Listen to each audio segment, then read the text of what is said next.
Zoom, zoom, like a race car flight, but it ain't a car. It's a super fast tortoise going the speed of light, breaking all the Even in space, a group of tortoises is called a creep. Welcome to Super Fast Tortoise.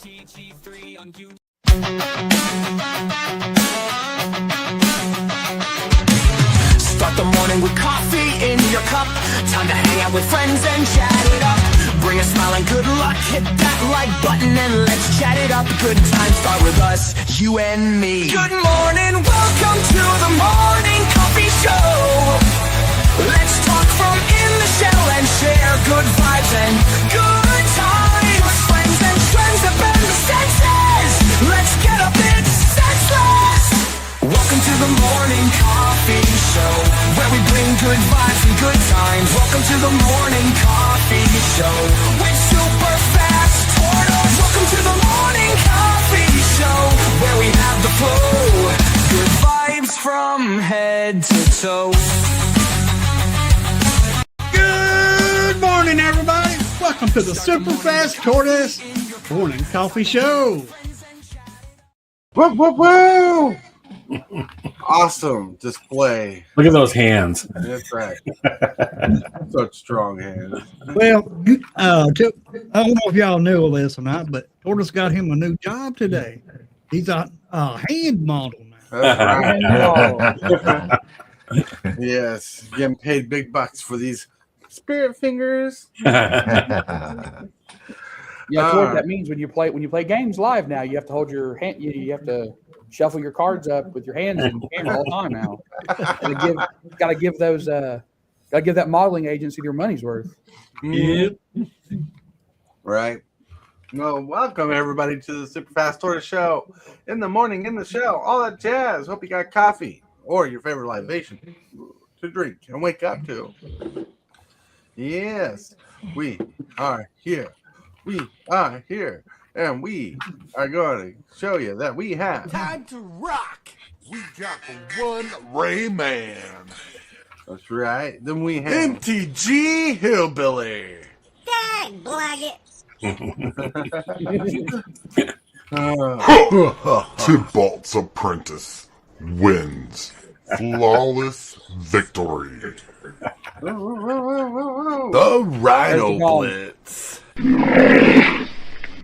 I'm going to ask where the gong is every day. Every time I hear it until he gets his gong. I'll have to shoot you that. I'll have to shoot you an MP3 of that gong going. The gong. Well, it's really Even tough. Core thought it was the Mortal Kombat gong last night. Like it's really tough. Like if I make one person sing super fancy, then I have to try to make everybody else sing super fancy. No. Look, I think I can speak for everybody when I say that we're all fine with Tybalt getting the gong. That's funny. I mean, there's a website that lets me do free sounds. I can try to find stuff like that, but I've got one that should be royalty free in my that I can send you. Mm-hmm. I think you did send it to me. I saved it somewhere. Okay, cool. Bam. Everybody, welcome to the Super Fast Tortoise Show. Get that going, get that flow. Whoa. I don't know how to rhyme. I'm just. It is cold in here. Woo. I know your hair's standing up. It is. Straight up on the end. It's just so cold. No product, just ice. It's trying to jump off of my head to find warmth. Yeah. Hair's like, stop, collaborate, listen. Ice is back with the brand new invention. Will it ever stop? I don't know. Got the mohawk. Let's go. I my drink getting warm by the end of this show. It's going to that's 50 degrees. It is not going to warm up this today. All right. Well, I hope it warms up. But yeah, sounds good. Hope you guys had a good morning. It's been fancy. It's been well. We woke up with a couple inches of snow this morning. That was fun. I blamed Hillbilly for the snow. He's like, we're getting rain. I'm like, yeah, Yep. but you still send us the snow. Yeah, we're supposed to get rain later on. Hopefully, it melts the rest of this off. I'm tired of looking at it. Right. Mhm. Right. That snow's pretty. You can go outside and build a snowman, or do Now snow. it's all nasty looking. Now it's all gross looking. Now it was pretty when it was here on Friday. Now it's Tuesday. It needs to just go away. It has overstayed its welcome. Get you some of that yellow snow and make a snowman out of it. Nah. Make you some yellow snow cream. I'll pass. Dude, I don't even understand the words coming out of your mouth. Yellow snow. All right. With that, my friends, let's get to the first segment of the day. The first segment of the day is a little bit ironic. Card of the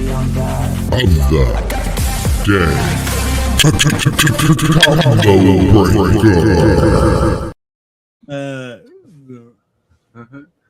Card of the day is Font of Mythos. This sweet card that was mentioned yesterday. People were dogging on this card.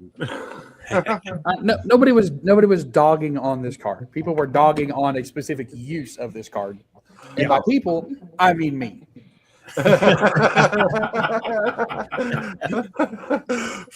actually like cards like this and Howling Mine. I love these cards. Right? Yeah. Font of Mythos costs 4 colors mana. It's an artifact that says at the beginning of each player's draw step, that player draws additional 2 cards. Now, this card's really fun. I like cards like this, but you really got to put it in a deck that you can fit the strategy well in, right? You got to be able to fit the strategy around this card. If you're going to be giving your other players more card advantage, you got to plan around it. But this card's been so fun. I wish it would get a reprint in a set. Like, this would have been a fun reprint in Lorwyn, get some Lorwyn sets. But this is originally from Conflux, if I remember correctly. This card was awesome. That's what I was getting ready to say, TCG, dude. You gotta get that backdoor mill. That backdoor mill. Yeah, that's right. Backdoor mill. I'm glad I wasn't on camera yesterday for you guys to see my face for this entire episode. It was mostly just me doing this. Okay, so anyway. Yeah, putting your hand in your face, your face in your hand, and looking all disappointed that you wish you had like 15 copies of this card, but you have one. I actually don't think I do. I have a couple really nice Howling Mines, but I don't think I have one of these. Nice. It's cool. I don't have one of these. Yeah, this is good for casual commander games, but you really got to run like a good removal or counterspell package to run these in your deck. Unless you're running Niv Mizzet, I couldn't see a use for it necessarily. Mm-hmm. Well, yeah, things like Niv Mizzet or any of the cards that say when your opponent draws a card, they take a damage, basically the Nekuzar package. Yeah. This card's fantastic. And any of those cards that plink your opponents when they take damage, or when they draw a card that take damage, this card's fantastic in that kind of stuff. Right. Or it's just a really interesting bracket 2 card, right? Because it's really going to help the table a lot. And you're not bracket 2 decks are just inherently less powerful than bracket higher, so giving your opponents a bunch of extra cards is much less of a liability in lower brackets. Yeah, much less of a risk. Yeah. Mm-hmm. Yeah. Good card, just fun. It's one of my favorites. It's not a pack card, but it's just one of my favorite cards. With that, let's get to the picture of the day. Picture today is taking time to study your mana curve to study your deck's consistency. Yeah. Cool. This is a really good artwork, even though turtles don't have like 5 fingers or 4 fingers. But hey, or those toes. But it turned out really cool looking. I really loved it. It was so But that's on topic today. What we're going to talk about. But I liked it.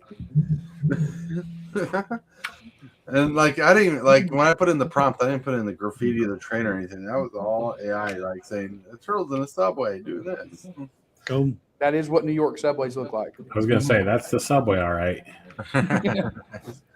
All right, then we got an alternate picture of the day because I made everything last night to start the show today, and I'm like, well, I got to get my points on my AI art program, so I made this picture today. Having a meeting in Wizards of the Coast, I see. That's right. Yeah, I about to say this is the Hasbro boardroom. Right? They're like our turtle cells better go skyrocketing, like that chart says. I don't know. Like this pizza, you better give us some sales. That's right. I'll say now what I said last night for people who didn't get to watch the chat and chill. If you're looking into buying turtle cards, for the love of God, do not buy pre-release, because right now, we've seen all of the legendary creatures. WotC has officially spoiled them, and of all the legendary creatures, of which I think there's 35 or something, a grand total of 2 of them are selling for less than $14 right now. Wow. People, I would look at the camera when I say this. All of those cards are not going to be $14 at launch. It is absurd that they're that much right now. Do not buy them right now. Don't buy them right now. No, They'll come down. let the prices fix themselves. Yeah. Like some cards, Super Shredder, Krang, those cards are going to be expensive, right? Mhm. But there's not every legendary of the set is going to be $15 Right. now, which is absurd. It's gonna be nuts. It's gonna be nuts. I think it's gonna be a fun set though. It is. It's going to be a fun set, and I think they're going to print it. I think Lorwyn was the first glimpse of their new printing process, which is just going to be print everything absurdly a lot. Right. I mean, look at High Perfect War Camp. 2 weeks before launch, that card was $30. She's $2.45 right now. Wow. Mm-hmm. So, like, don't pay $15 for your favorite legendary right now. The price will come down almost assuredly. Right. As they say, don't go chasing waterfall. All right, my friends, let's get to presented by Discord. We have the question of the day. All right, the question of the day is brought to you by yours truly. And if you're a part of Discord, you can submit questions of the day, pictures of the day, and other things. Let's see what I had to ask. Super fast Tortoise here with the question of the day. The question of the day is, what is one thing you look at when deciding on a commander on a card, right? So you look at a card, you're trying to choose a commander. What are you looking to pop out for you?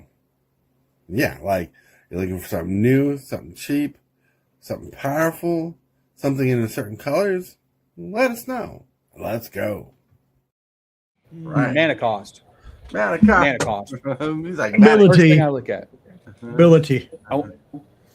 Nice. Ability says ability. Rayman says mana cost. Matt says Rhino's going to look for his cards. I'm super lazy and I just play precons, redesigned precons. So that's pretty much it. When I do, because I have built other commander decks at this point. When I do, it is what does this commander do? What is the ability, and what cards are supporting that ability? Mm-hmm. Right. Because I do believe that you should not have to cast your commander to win. Mm-hmm. I agree. I've got burned too many times by commanders that have great abilities that just cost too much damned mana. Yeah. Or their targets. Your commander says that your commander can have a great ability, but if he costs 5 and then he dies once and then he costs 7, are you reasonably going to be able to recast your commander? Mm-hmm. Right? Like, so to me, mana cost is the very first thing I look at, because I don't care how good their ability is. If their cost is too high, then their ability might as well just be you win the game. Mm-hmm. It doesn't matter because it's never going to happen. Do you have a threshold? Like, do all of your commanders cost less than 2, 3, or does it still depend on their abilities too? It still depends on their abilities, but the higher their mana cost, the less I want to need their ability. My highest cost commander is Elish Norn. She costs 5. The ETB doubler. Mm-hmm.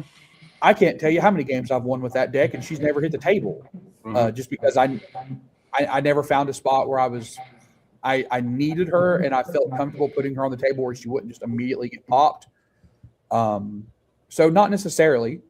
The deck definitely runs better with her, without a doubt, but I don't need her to win. And Markov costs 6 He's Mardu 3, right? Mhm.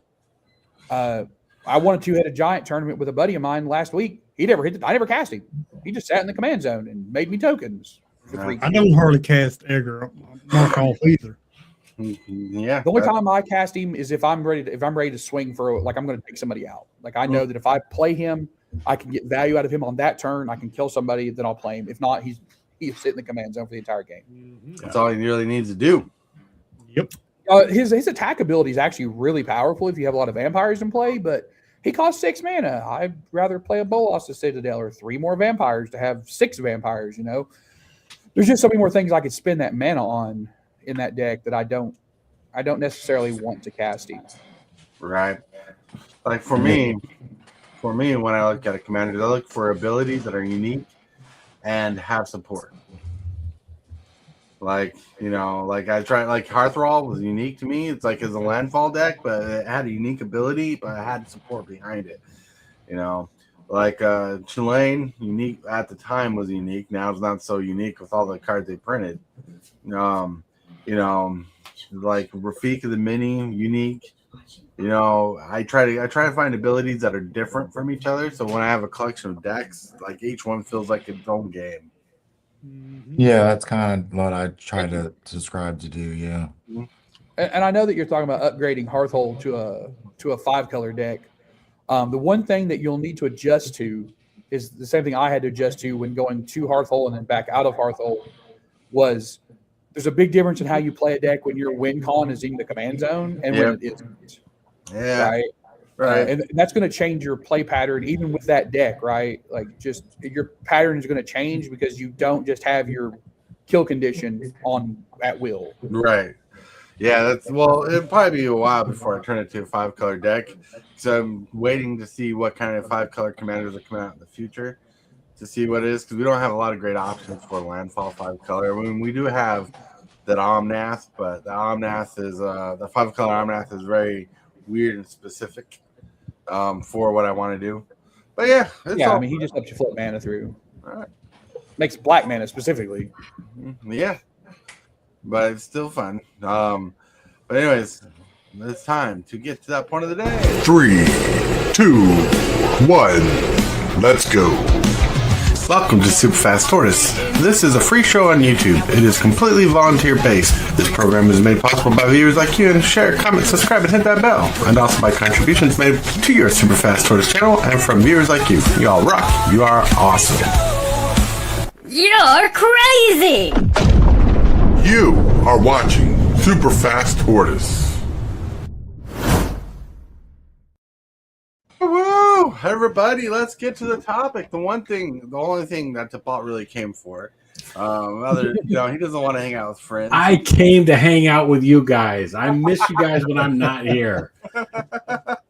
I'm giving everybody crap. But no, today was specifically planned to have Topalt here on site to have this conversation with us. We are talking about 1, 2, 3 utility conundrum game theory topic.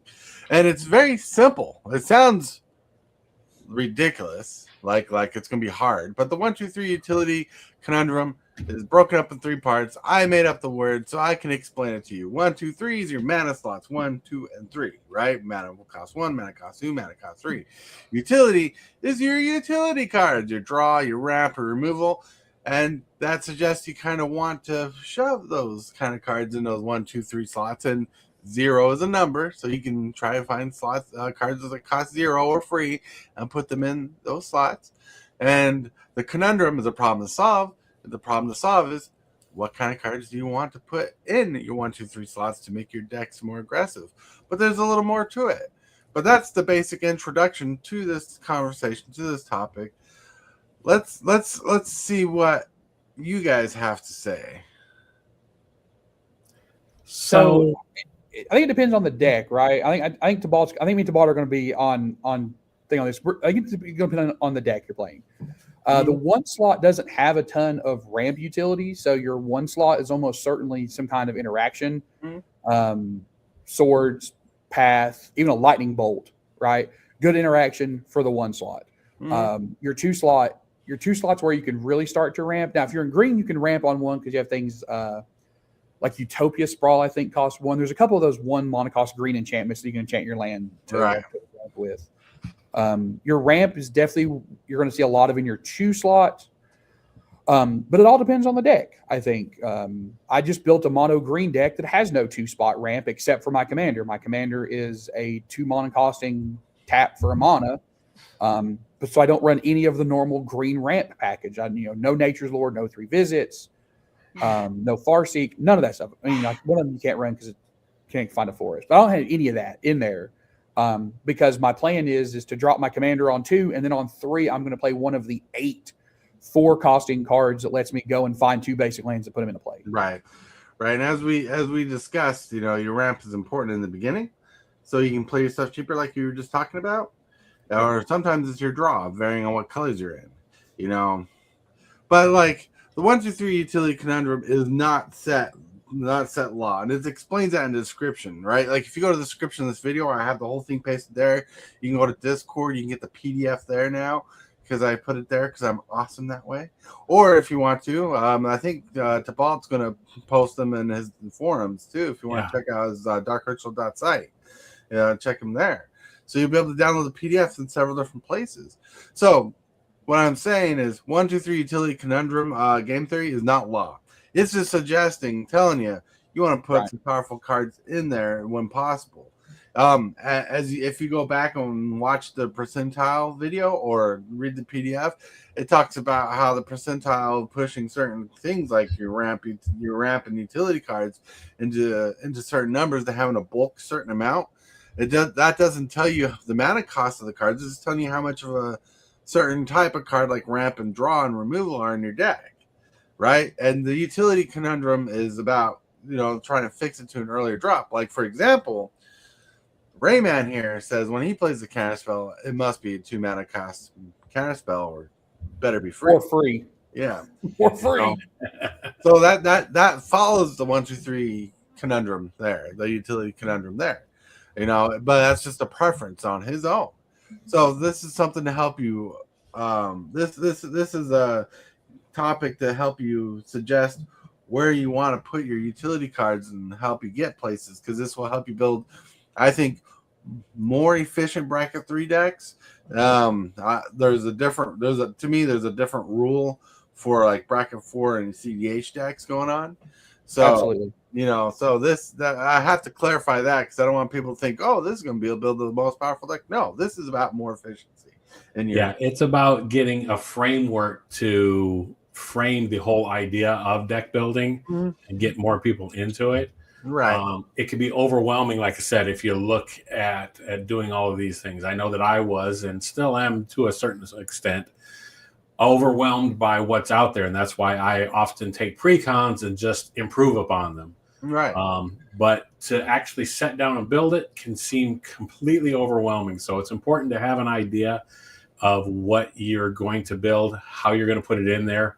And I think that Rayman brings up another, actually both you and Tortoise brought up another important thing, which is interactivity that should be included in this. If your slots, your 1, 2, and 3 slots of your deck maybe aren't ramping, maybe don't fit into these other things of card draw and ramp, absolutely use those for your interactivity, for your swords to plowshares, for your other disruption. Maybe disruption is even a better word for what you would be putting in those slots to help move and keep the deck consistent and coherent. One of the things that has come up recently in some of the videos I've done too is the fact that you can often feel that money is what buys the victories and stuff like that, when in fact it's actually synergy that wins the games more often than not. Not saying that money and lots of money spent on cards isn't this doesn't have anything to do with the fact I have a store.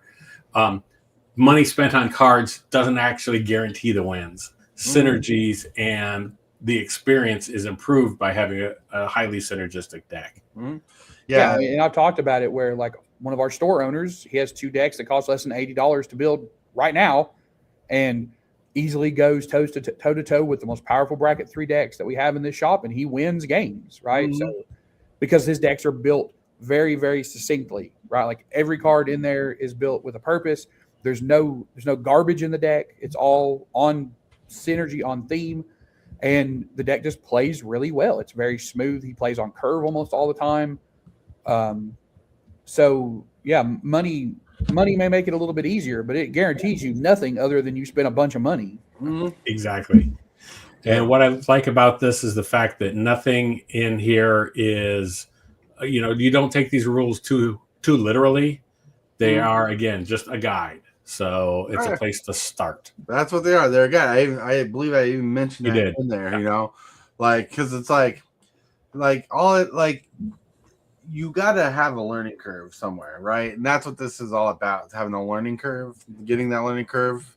I believe this series that we have going on here is going to teach people the basic methodology behind building decks and what things to look out for.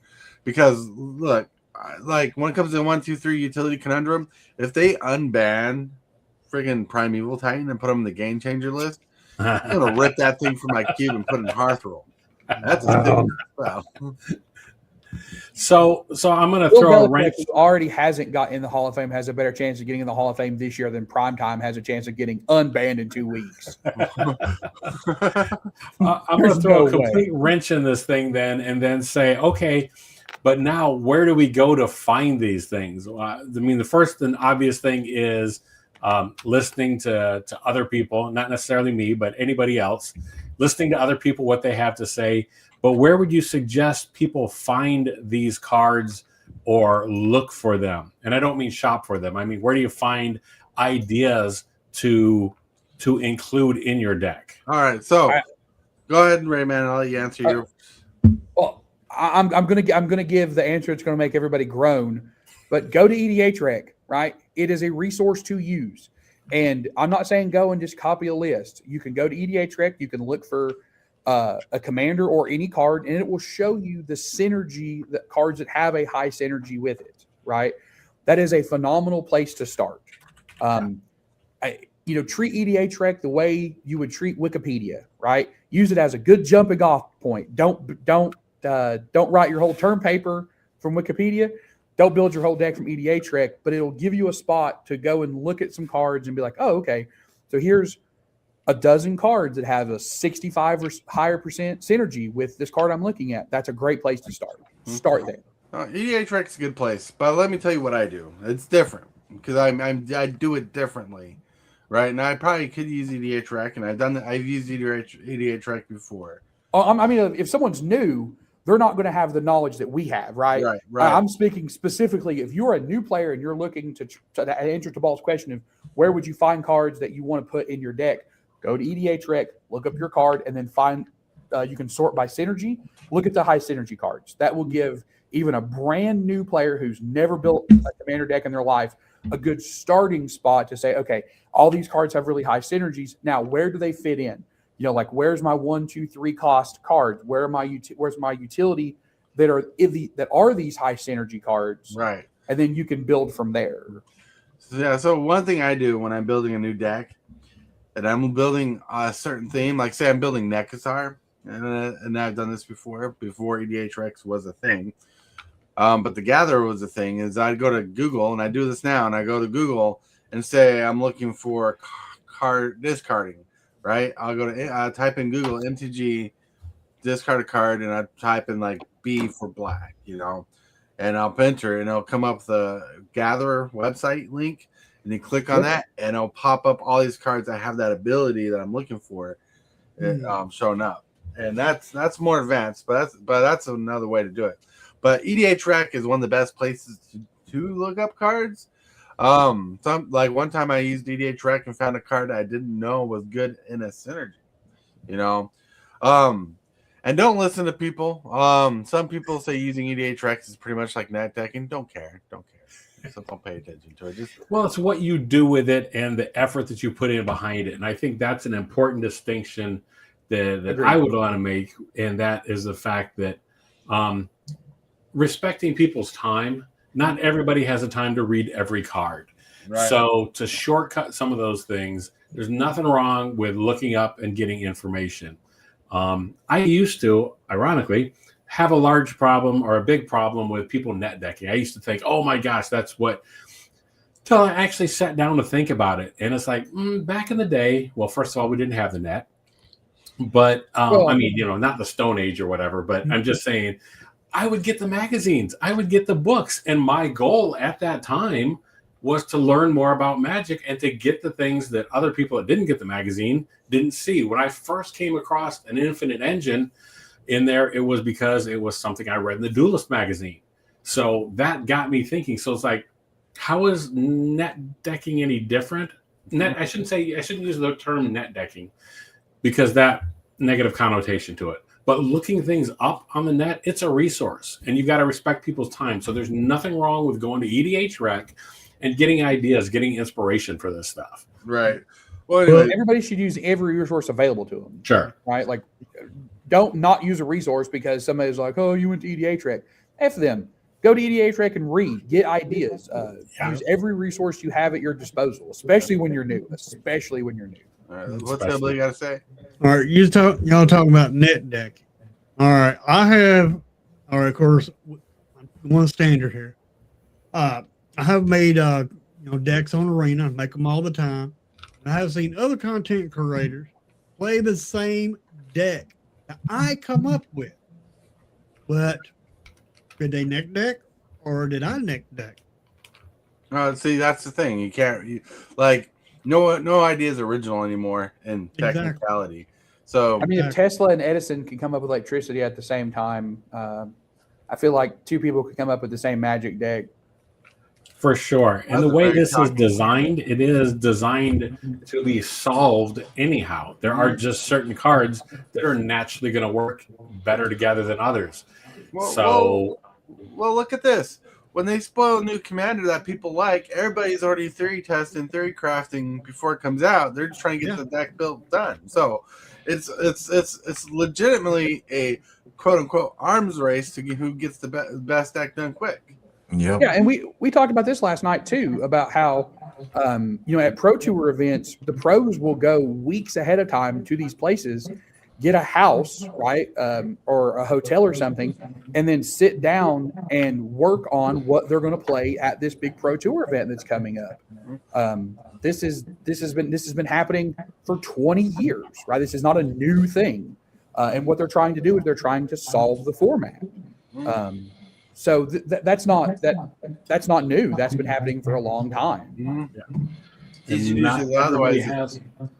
Not everybody has those resources or that time to put in. So there's nothing wrong with shortcutting it as best you can, for sure. Yeah, TG says otherwise. Expanding your knowledge is a good part of becoming a better Magic player. That's right. Absolutely. Hello. But yeah, so on the train of thought, it is good to expand your knowledge. It's good to use the resources and tools. Look, if you don't use them, your opponents will. Right? So keep that in mind. So when you're working with the 1, 2, 3 utility Conundrum, and you're working with the game theory class I've put together, I hope it's good. I don't know how good it is. I just take your guys' word on it. I hope it helps, but it's a resource to help you get to it. And the 1, 2, 3 utility Conundrum is just saying, hey, the lower the command and cost of spells you can put in your deck with the powerful effects that you want is good for you. It's better for you, but it doesn't mean you're going to do that with all your cards, and it doesn't neglect the idea you're going to have more expensive Magic cards in your deck. Like when it comes to mana value, it's just saying, hey, if you try to control, if you put your ramp, draw, and removal in these smaller mana curve slots, that's just going to let you leave more open mana at the end of turns to have responses or do extra things. And the key is you really do need to be casting more than one spell a turn. If you're only doing that, you're not going to advance your game state, or you're not going to be able to keep up with other people, because I guarantee you other people are going to be casting multiple spells per turn. Right. And that's kind of what you want to do, is cast multiple spells per turn. when when I do that in Hearth Roll, I'm like, oh, I can do this, and this. Holy cow! I'll say that there are definitely decks that you don't want to cast a bunch of spells during your turn. Right. There are some decks that are more focused on waiting on your opponent's turn. So understanding my Bugenhagen deck, I rarely play more than one spell a turn, but it's also like, oh hey, it's turn 4. I'm going to play this Galta. That's my one spell this turn. right. Sometimes it's Galta on 4. But okay, right. Pass. So like the 1-3 utility conundrum doesn't talk about your deck type. Well, all it suggests is leaving mana available and trying to find ways to leave mana available on your turns to react, because it's about having that time to have interaction in the game. Because as Maros once said, Magic is basically a high intense game of rock paper scissors. And it's everybody playing the same, not the same spells, but playing spells, reacting to the spells, and trying to have the better handoff at the end. What's going to win? So this particular game theory topic, the 1-2-3 utility conundrum, is about keeping yourself more available to have that available to you. And in talking of interaction specifically, I see a lot of new players will play a game. They'll have a spell of theirs countered, even with any counter spell, and then they go and put a bunch of counter spells in their deck, right? You fell into the counter spell trap, right? In 1v1 Magic, it's very different. I'm not talking about 1v1 Magic, but in Commander specifically, you only have X amount of mana. You have 3 other players sitting across from you.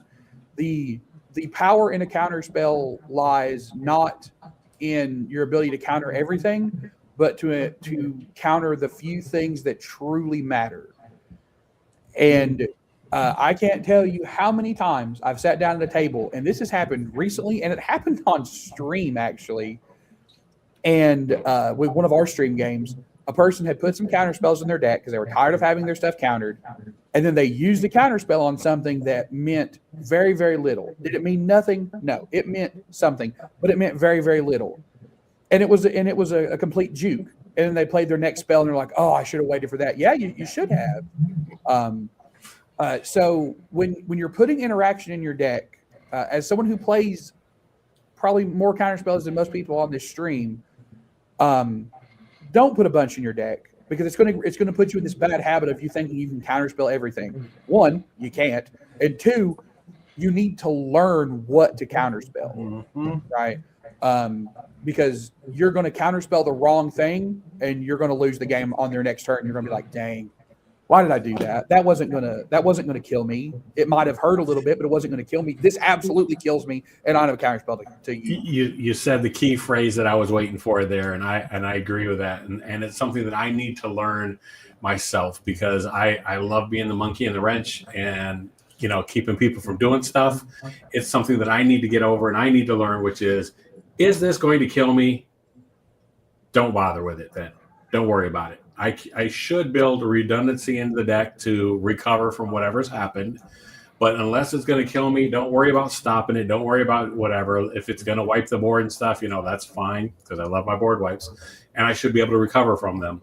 But like you said, that counter spell needs to be targeted, because it's easy to forget. You're playing 3 other players. You're not playing 1 other player. Right. And depending on how you've learned the game or how you've approached it, you've got to have your deck set up in a way to be able to handle 3 different opponents and not just 1. Right. And so with your conundrum here, it's best to design the deck, I think, where you have small packages of things that you can deploy when necessary. The flexibility is important. None of these rules are hard and fast, but if you build it modular, you're going to be able to handle this situation. You won't handle them all across the board. Just handle them when they're affecting you personally. Right. I agree with that. My counterspell theory, and what I tell people, is run counterspells to protect your game win and to stop your opponents. If it's not going to win them the game, don't worry about it, right? Your life is a resource. As long as you have one of it left, you're still in the game. It's not until you get to 0 that the game is over. And there are a lot of people who have won games on one life. I mean, it happens. I did yesterday and today. Yeah. It happens, right? Your life is a resource, just like your cards are a resource, right? If it gets to 1, hey, guess what? You're still at 1. You're not dead yet, right? Not dead You yet. still win the game. Still Tortoise has beat me in Commander with only 1 life. Yeah. Yeah. I almost happens. negged myself out though in the last game that I ended in 1 life. I almost negged myself out because of Morning Song Aria. Oh yeah. And it definitely makes you play a little bit different, right? The lower your life gets, you do need to be a little more careful. You can't be, if you're at 10 health, Toxic Deluging for 8 is a big gamble, right? Yeah. But sometimes that's what you have to do to make sure that you get another turn that 2 health matters. Right. This topic could be you could take an entire college course, like an entire semester, 3 months of learning proper interaction for Magic the Gathering, and then only be slightly better than the guy who sat down 2 weeks ago, right? Right. Yeah. It's all about games played and learning what the cards do. Yeah, well, life is just a resource anyway. 100%. For sure. 100%. Yeah, the game ain't over until someone loses. Yeah, it's not exactly That's what it is. Like you got to go and you got to play, you got to have fun, and so as we're talking about this, you're talking about your utility cards where you want in your deck, your removals and your counter spells, and counter spells are removals. That's how I look at them. When you're putting these in, like, it is good to have the low cost stuff in your deck because you want to be able to play a spell or two on most of your turns and have mana available up to say no or get rid of something, because you're trying to protect your strategy all the time. And just protecting your strategy is sometimes removing your opponent's stuff or saying no to their stuff. I mean, sometimes it's exiling your own commander that you just spent 14 mana casting, right? Right. The last game I played on stream with Tortoise and them, I cast my commander he cost 12 at the time. And then I exiled him with a Soul Stone, like on the very next turn. But it was the right play. It sucked. I hated doing it. I hope I never have to exile my 12 mana cost commander again with Soul Stone. But it happens, right? Like, as soon as that game was over, I go into my Magic chat and I'm like, a commander game went off the rails when you exile your commander that costs 12 with the Soul Stone. Some things happened. And another thing I think in your 1, 2, 3 conundrum is the fact that you're doing a little bit of backwards thinking in the best possible way, which is thinking about your win condition and how do you protect it or how do you get to it. Right. Having low cost things are going to be the spells that you're going to put in there that are going to ensure that you A, get to that point, and B, protect that point to be able to cast it when it's time. Right. Yeah, that's how I like to look at it. Also, I agree with both you and Rayman on both your last 2 bits. Like, you gotta build like that. Like, that's how I build. I build assessing all the needs of the deck, the different abilities. Like, does this combo need to be in? Does this one support this one? Does this one make sense, or does this one seem a little slow? Or, you know what I mean? You got to assess every bit of your deck and how it plays out. And like you mentioned, are you protecting your win con? Are you building up to it? How do you build up to it? Do you have a backup plan to your backup plan to your backup plan? And another thing is, don't let anybody that's new that might be listening, don't let this seem overwhelming to think you have to do all these things at once. No. A deck should be a work in progress. And so don't overcorrect for it too, is something else that I would caution people about is, like Rayman brought this up, somebody gets their spell countered and the first thing they do is go home, they go on tilt, and they go home and they just jam all the counter spells in their deck that they can to think, well, I'm not going to let that happen again. Don't do it that way. Just maybe put 2 or 3. don't change more than 5 to maybe 10 cards, if that, at a time, and see what you need. You could work towards a goal of winning more often. I don't think you should necessarily work to the goal of winning every time. If that's the way you choose to play, then you're probably playing CDH, and you should go with that. But for more casual players, I think improving your overall win rate is the way to go. Mm-hmm. No one wins all the time. Yeah. It doesn't matter who you are. Right? It doesn't matter how good you are. There are so many, especially in Commander, where you've got 3 other people and there's a million variables going along.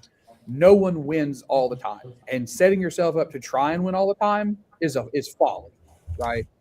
And this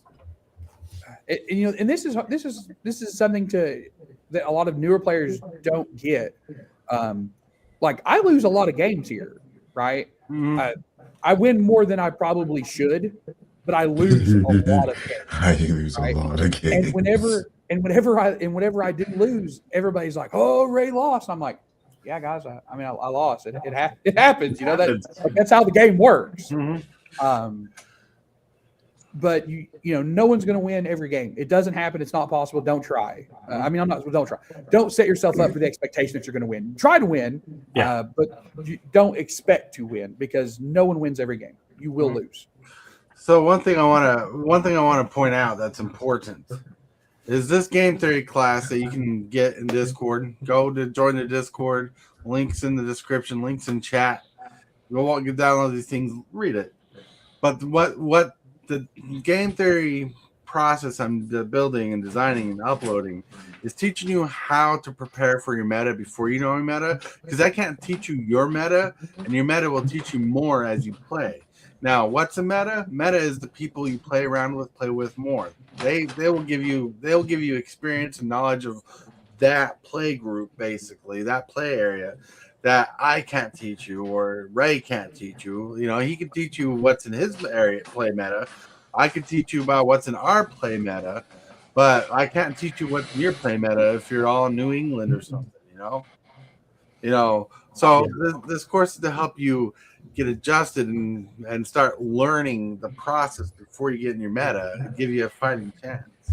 I would also say, if you play with the same group of people, it's okay to modify your deck, but don't just build your deck to hard counter your opponents, right?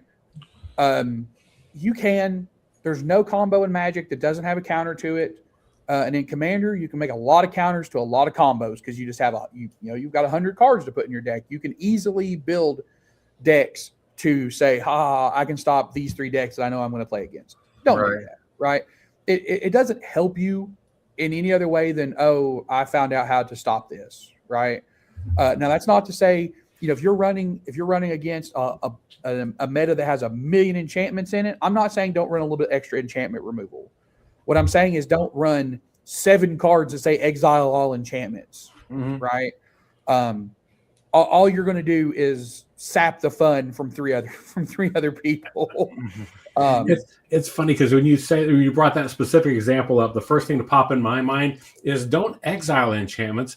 Make them put them back on top of their library. What's the green card that does that? I can't think of it off the top of my head. But there's nothing like setting somebody that's an enchantment player back by making them stack all of their enchantments back on top of the deck in the order they want to draw them. That's crazy. I thought you were going to make a joke about it. If they're playing Almanatu, do not put all their enchantments on top of their library. They're going to play them back for very cheaply. And they may do it on your turn. I thought he was going to make a joke about me running too many board wipes. Like, Tortoise runs too many board wipes just to get rid of creatures you can't target. No, I look. Here's the thing. I've told Tort this. I think he runs too many board wipes, right? But that's Tort's play style. Tort's going to play how he wants. That's fine. I think he runs a bit too many, but that's neither here nor there. I would just say, get any deck can be beat. Any deck can be countered. It's one of the reasons why when I sit down at a table to play a game, if I'm playing with people who I'm not used to playing with, I will see what they're playing and I will pick something that does not counter them specifically, because I have so many decks. Like, I don't want to play my Elish Norn deck against Tort's Hearthole deck, because if my commander hits the table, suddenly none of Hearthole's landfall triggers happen. They just stop happening. All That right. feels bad, right? That's not fun, and I want to do that. Moonful. So that's just the ball rating board wipes. Yeah. Yeah.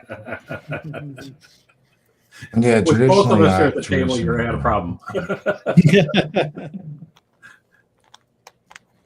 traditionally, I also like to like build decks to just do a thing. You know what I mean? Mhm. That we all know all the term to just do the thing. So just do the thing. Sunbro says, I'm probably going to go into a commander night tonight. Something I'm going to implement, though, is a new rule for multiplayer. When the first player is knocked out, each other player gets one more turn. Oh, interesting. Huh. I don't know what that means. So it sounds like if they knock down one player, they get one more turn to try to win the game. That's what it means. Oh, interesting. So yeah, I mean, house rules are another interesting wrinkle that can be thrown in there if your play group or your pod's getting stale. If you have one particular pod that you're doing. Yep. Well, that sounds like a way to mitigate the having someone sit down for a while and suffer through everybody else playing a long game. That's Right. a good point. If that's the intention behind it. Oh, I see what you're saying. He said basically if the first person out, then there's like a turn cycle till the game's over, basically. Yeah, that's what it sounds like. One more Oh, turn. Yeah, one more turn. Mhm. That's it. Interesting. huh. After one player gets knocked out, you got one more turn. All right. Well, thinking about one more turn, my friends, it is that time of day. We get to this little thing right here, right here, right here. Hit that subscribe button. Become a part of the crew. Too much to take. Show is lit. MTG3, are you game? Rise, creep, rise. Building a following as we game.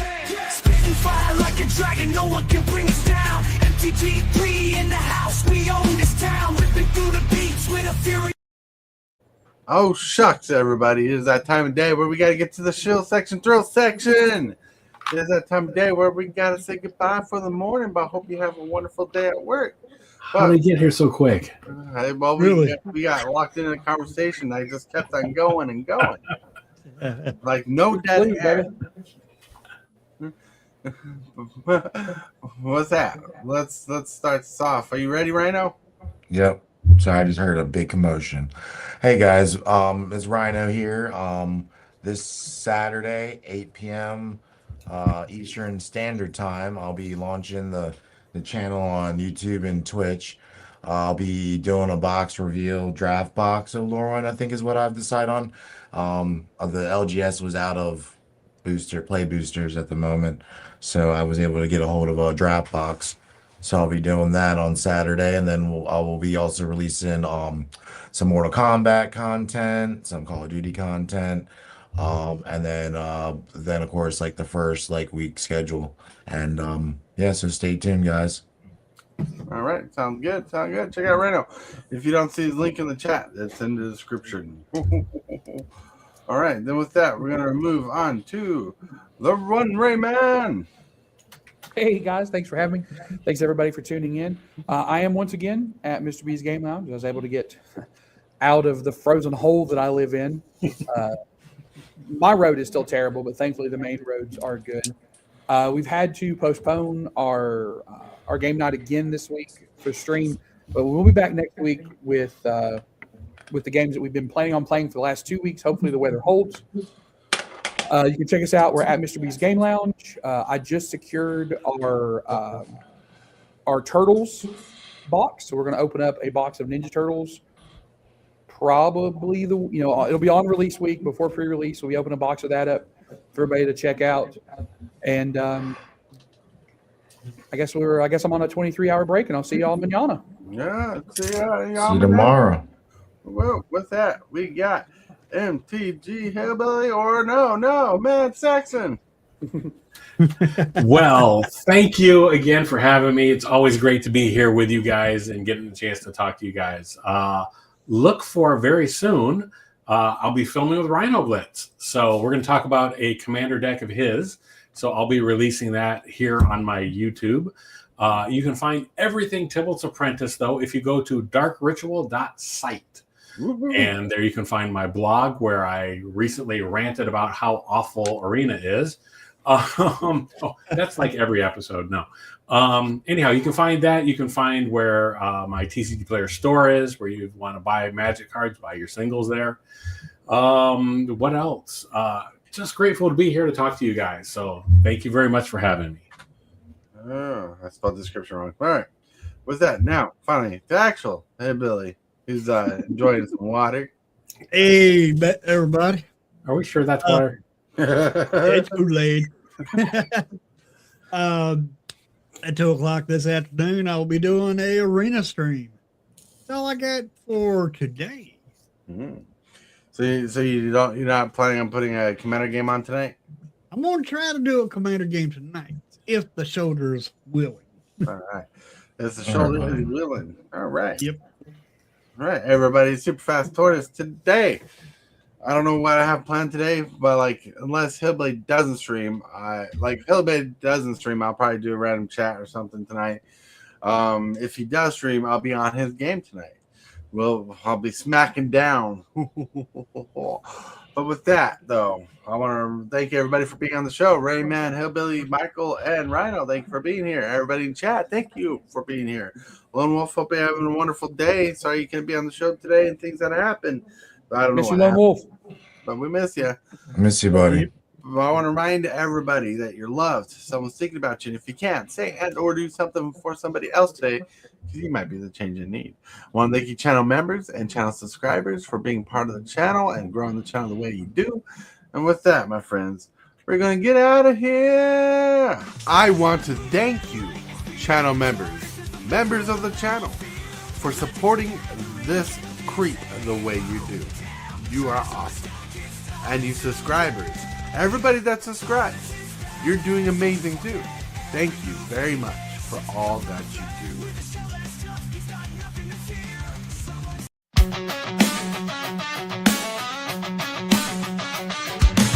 Start the morning with coffee in your cup. Time to hang out with friends and chat it up. Bring a smile and good luck. Hit that like button and let's chat it up. Good times start with us, you and me. Good morning, welcome to the morning coffee show. Let's talk from in the shell and share good vibes and good